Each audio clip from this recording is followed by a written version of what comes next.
Hello everyone. So today we are going to discuss another problem on matrix games, which is an important topic of game theory. So consider the following two-player zero-sum game where, remember that this is a zero-sum game where a comma b comma c are real numbers with this relation in between, which we will use later in the problem. So this is the game. Player 2 has strategies a comma b and player 1 again has strategies a comma b, and the associated payoffs are written in this matrix. So we are asked to write the above strategic form game as a matrix.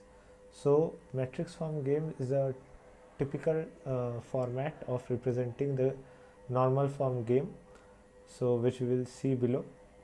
So in matrix form, the matrix which we get after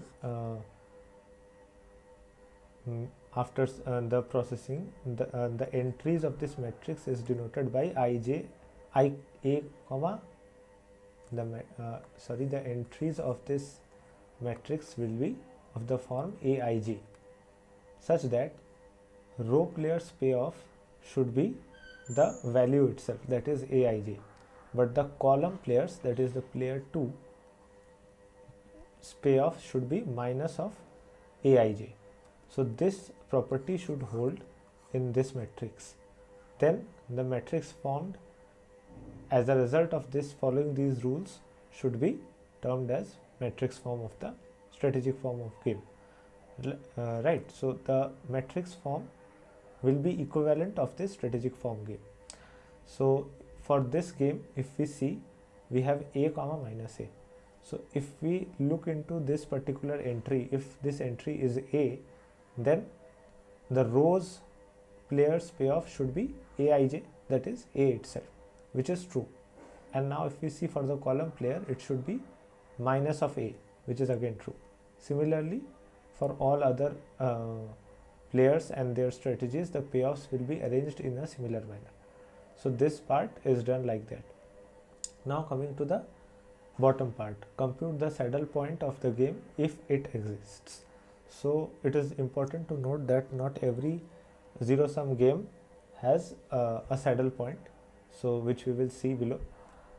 Saddle point, and we are given this particular relations between the variables. A is greater than b, d is greater than c, d is again greater than b, and a is greater than c. So this is given.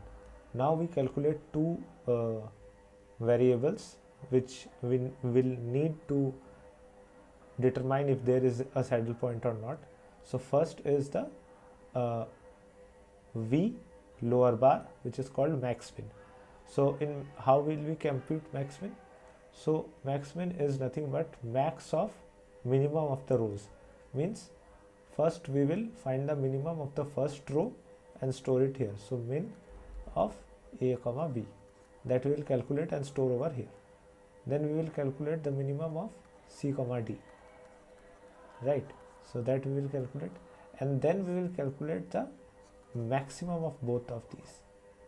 So that is what we have done here. So if we see min of a comma b, by using this relation we will tell it to be b, and if we calculate min of c comma d, so again using this relation we will have it c.